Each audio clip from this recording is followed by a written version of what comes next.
ناظرین، دی کروسیڈ یعنی صلیبی جنگیں جنہیں مقدس لڑائیاں بھی کہا جاتا ہے، یورپ کے عیسائیوں نے مسلمانوں سے یروشلم کی مقدس سرزمین کو دوبارہ حاصل کرنے کی کوشش میں لڑی۔ یروشلم وہ شہر ہے جو یہودیوں، عیسائیوں اور مسلمانوں کے لیے یکساں طور پر تعظیم و تکریم کا حامل رہا ہے۔ صلیبی جنگوں میں حصہ لینے والے عیسائیوں نے مسلمانوں کی قتل و غارت میں کسی قسم کی کمی نہیں دکھائی، جبکہ اس کے برعکس مسلمانوں نے انتہائی رحمدلی، رواداری اور صبر کا مظاہرہ کیا۔ مسلمانوں نے رحمدلی اور رواداری کی ایسی مثالیں قائم کی جن کی تعریف یورپ کے مورخین نے بھی کی ہے۔ دوستو، تاریخ میں صلیبی جنگیں کتنی ہوئی اور ان میں کس نے کامیابی حاصل کی، آج کی ویڈیو میں آپ کو مکمل تفصیل سے بتاؤں گا۔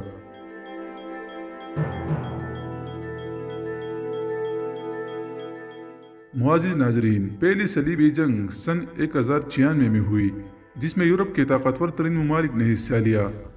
اس جنگ کے لیے عیسائیوں کو پوپ اربن دوم نے اکسایا تھا۔ اس جنگ کے اختتام پر عیسائیوں نے بیت المقدس، فلسطین اور ملحقہ علاقے مسلمانوں سے چھین لیے تھے۔ دوسری صلیبی جنگ 1147 سے 1149 تک لڑی گئی۔ اس جنگ میں عیسائیوں و یہودیوں کا سربراہ جرمنی کا بادشاہ کونراڈ سوئم اور فرانس کے لوئس سوئم کر رہے تھے۔ ان دونوں کا خاص مقصد مسلمانوں کے لیڈر عماد الدین زنگی کی مخالفت اور مسلمانوں سے اپنے مقبوض علاقے کو واپس لینا تھا، لیکن بدقسمتی سے عماد الدین زنگی جنگ کے دوران ہی انتقال کر گئے۔ انہوں نے اپنے موت کے آخری لمحات میں فوج کی کمان اپنے بہادر بیٹے نور الدین زنگی کے ہاتھوں میں لینے کو کہا۔ نور الدین زنگی نے عیسائی فوجوں کا حشر نشر کر دیا اور یہ تمام صلیبی ناکام و نامراد واپس یورپ لوٹے۔ تیسری صلیبی جنگ 1189 سے 1196 تک لڑی گئی۔ یہ سب سے بڑی اور اہم جنگ اس تناظر میں تھی کہ اس جنگ میں یورپ کے تمام عیسائی شامل تھے۔ صلیبیوں اور عیسائیوں کا اکٹھے ہونے کا صرف ایک مقصد تھا، اور وہ یہ کہ مشہور مسلمان جنرل صلاح الدین ایوبی رحمۃ اللہ علیہ کے ہاتھوں مشہور زمانہ بیت المقدس کی فتح کو روکنا تھا۔ عیسائی فوجوں کی کمان اس بار 3 جرنیلوں کے ہاتھ میں تھی، جس میں برطانیہ کا بادشاہ رچرڈ، فرانس کا بادشاہ فلپ اور جرمنی کا بادشاہ پیٹرک بارباروسا شامل ہے۔ یہ سارے مل کر بھی بھرپور قوت اور ساز و سامان کے بعد بھی صلاح الدین ایوبی رحمۃ اللہ علیہ کو شکست نہ دے سکے۔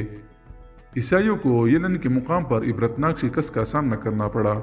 جرمنی کے بادشاہ پیٹرک بارباروسا پہلے ہی ترکی میں اپنی جان بچاتے ہوئے ایک دریا پار کرتے کرتے ڈوب گیا تھا، اور یوں صلاح الدین ایوبی رحمۃ اللہ علیہ نے دھوم دھام اور شان و شوکت سے مشہور شہر بیت المقدس کو فتح کیا۔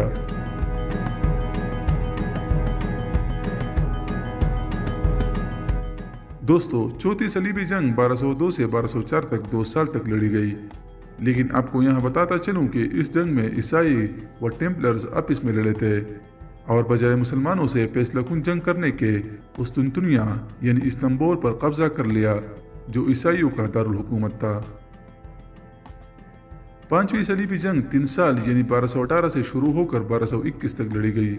عیسائیوں نے اس بار مصر پر حملہ کیا تھا اور کافی امیدیں لگائے بیٹھے تھے کہ مصر پر عیسائیوں کا قبضہ عنقریب ہوگا، لیکن اللہ کو کچھ اور ہی منظور تھا، اور صلاح الدین ایوبی کے ہاتھوں عیسائیوں کو عبرتناک شکست کا سامنا کرنا پڑا تھا اور مصر سے بھاگنے پر مجبور ہوئے تھے۔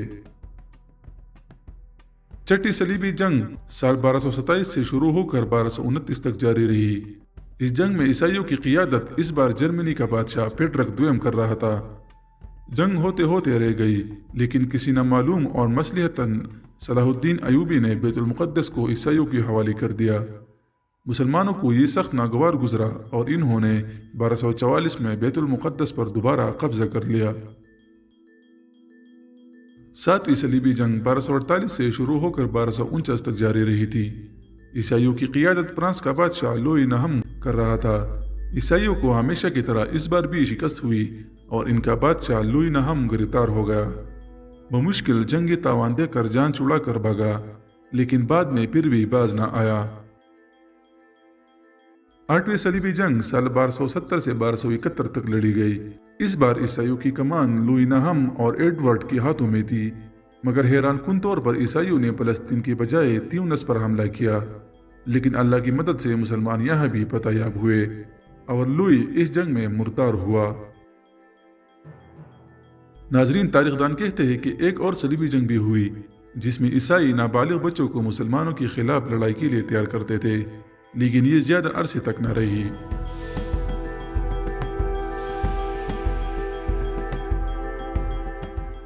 صلیبیوں اور مسلمانوں کے بیچ جتنی بھی صلیبی جنگیں ہوئی، عیسائیوں کو عبرتناک شکستیں ہوئی، لیکن ان سب شکستوں کے بعد عیسائیوں نے صنعتی انقلاب برپا کر کے اپنے پیر جمانا شروع کیے۔ 13 صدی کی آخر اور 14ویں صدی کے شروع میں یہ ظہور پذیر ہوا۔ انگریز، فرانسیسی، اسپانوی اور جرمنی حکومتوں نے مسلمان حکومتوں پر قبضہ کرنے اور مسلمانوں کو تباہ کرنے کی مہم شروع کی اور لاکھوں مسلمانوں کا قتل کر کے مراکش، تیونس، الجیریا، لیبیا، مصر، سوڈان، شام، فلسطین وغیرہ پر قبضہ کر لیا۔ روسیوں نے وسطی ایشیا کے تمام سلطنتوں پر قبضہ کر لیا، اور اب ناظرین 9/11 سے اور یا اس سے بھی کچھ پہلے یہودی مختلف سازشوں سے جدید قسم کی technology, cruise missile, white phosphorus جیسے بموں سے مسلمانوں کی نسل کشی کر رہے ہیں۔ شام ہو اور یا پھر افغانستان، مسلمان بچوں کے مستقبل ان ظالموں نے تاریک کر دیے ہیں، جیسا کہ اسرائیل نے پچھلے دنوں فلسطین پر حملہ کیا۔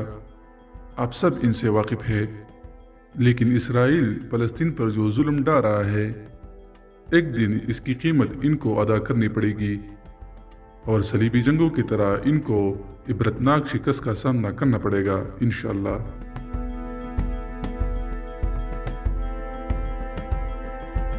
صلیبی وہ ہے جو کبھی اپنی تاریخ کو نہیں بھولتے، اور نہ ہی اہل اسلام کے ساتھ 11ویں اور 12ویں صدی میں لڑی گئی صلیبی جنگیں بھولے۔ ایک ہم ہی ہے جو سب کچھ بھول جاتے ہیں۔ اب وقت کا تقاضا ہے کہ عالم اسلام متحد ہو جائے، قال اللہ و قال رسول کو عملی زندگی میں لائے، شریعت کا نفاذ کیا جائے، دفاعی نظام کو مضبوط کیا جائے، علمی و عملی ترقی کی طرف بڑھے، جہاد فی سبیل اللہ کی طرف آئے۔ انشاءاللہ جب مسلمان یہ کریں گے تب کامیابی و ہمکناری مسلمانوں کی ہوگی۔ دوستو، امید ہے آج کی ویڈیو آپ کو اچھی لگی ہوگی۔ اسے لائک کر کے آگے بھی شیئر کیجیے گا، اور مزید اس طرح کی تاریخی ویڈیوز دیکھنے کے لیے ہمارے چینل عدنان وائس کو سبسکرائب کریں اور گھنٹی کے نشان پر کلک کریں تاکہ آپ کو ہماری ہر نئی آنے والی ویڈیو کی نوٹیفیکیشن وقت پر مل سکے۔ انشاءاللہ ایک نئی ویڈیو کے ساتھ جلدی ملاقات ہوگی، تب تک کے لیے اللہ ہمارا حامی و ناصر ہو۔